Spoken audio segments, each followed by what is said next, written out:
People tend to underestimate kindness. It's become somewhat of a cliche nowadays, appearing on t-shirts and social media hashtags as a way of promoting the message alongside your image. There's nothing inherently wrong with that, of course. But the question is, can people live up to making the world a kinder place? Do they understand exactly how pressing this need is? There's a common misconception that kindness is a quality or an attribute. But in reality, kindness should be a verb. There's nothing passive about being kind. Kindness is a choice, and it's one we must practice making. In fact, choosing kindness is the most valuable and courageous action there is, and I'll tell you why. I myself have "be kind" as my bio on social media, and I wear the phrase each day. I wear this necklace every day, and I have for the past few years of my life. It's a simple necklace, just a leather cord, little blue flower, with 2 words inscribed: be kind. But it's so much more than just a piece of jewelry to me. It's a piece of my story, a piece of my hometown, and a piece of my heart. It's a reminder of what's most important to me. And when other people see it, I hope it's a reminder of the importance of being kind. I grew up in a suburban New England town in the American state of Connecticut. It was gorgeous in the fall, but otherwise, quite a quiet place to grow up. I loved my primary school. I have so many nostalgic memories, from crafting misshapen clay figurines in art class, to naming the school's new turtle, who still welcomes visitors to the school today. When I attended school there, I learned everything from how to read to how to respect people. It was a magical place to me, and it felt like nothing could ever go wrong there. But on December 14th, 2012, my memories of Sandy Hook Elementary School were tainted. It became known as the site of one of the most gruesome acts of gun violence in American history. 20 first-grade children, most of them only 6 years old, and 6 educators were killed in a mass shooting that took everyone by surprise. Needless to say, my town was completely shattered as a result. Facing such a loss was devastating. It was hard to stomach the reality of what had happened, and it felt impossible to have faith in the world ever again. About a year later, I began really struggling, but I internalized my pain because I thought if I admitted what I was going through, I'd take away attention from people who would need it more. In a way, I was right, paradoxically, because I'm pretty sure everyone around me was feeling the same way. When there's a traumatic event of such large proportions, I feel like it's expected that communities will unite through their grief. But I found that grief was driving us apart. While my community attempted to pick up the pieces after the shooting, an organization called Ben's Bells came to town. It's the same organization that made my necklace, and its mission is to spread kindness. They make these handcrafted bells, and they hide them around town, and when you find one, it's yours to keep.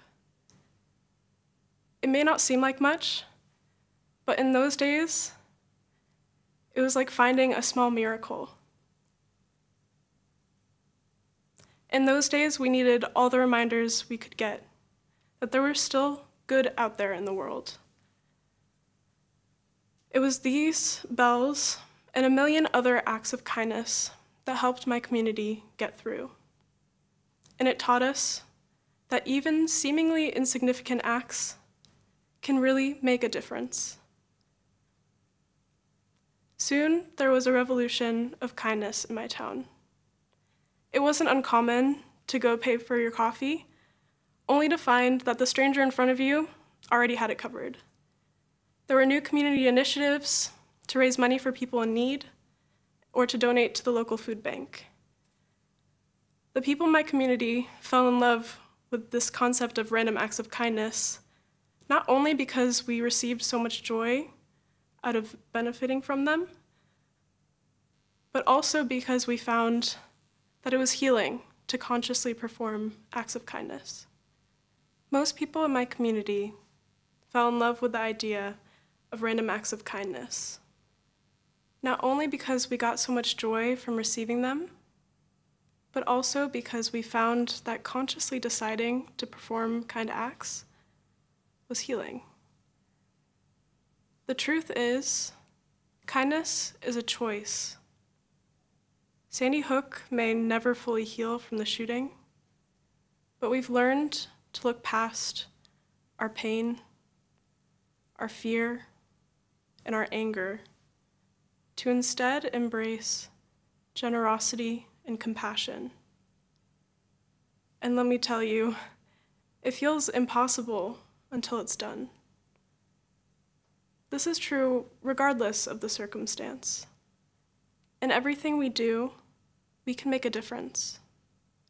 The choice is there to pick kindness, whether it's paying for a stranger's coffee, forgiving a loved one, or simply doing something nice for yourself. Every day, we can choose to be kinder. Multiple studies have looked into the benefits of choosing kindness. For instance, kindness increases happiness. A 2006 study by Otake and their colleagues found an increase in subjective happiness of participants when they were asked to count their acts of kindness for a week. It also led to an increase in kindness and gratefulness. Rowland and Curry agreed in 2017, but they also found that this increase in happiness was not affected by the strength of the relationship between the giver and the receiver of the kind action, or whether it was to yourself, or even if you simply witnessed a kind act. Interestingly, 2018 study by Chancellor and their colleagues of a Spanish workplace revealed more about the nature of kindness. They divided their participants into 3 groups: givers, receivers, and control. Only the givers received instructions, and that was to perform 5 acts of kindness for the receivers over the course of 4 weeks. They found mutual benefits for both givers and receivers, including short-term benefits, such as an increase in competency and autonomy in the workplace, long-term benefits, such as increase in life satisfaction and happiness after 2 months. Sounds pretty great, right? But that's not the only thing they found. Another benefit was that they inspired others to act with kindness. Receivers paid forward their kind acts with 278% more kind and pro-social behavior than controls. 278%.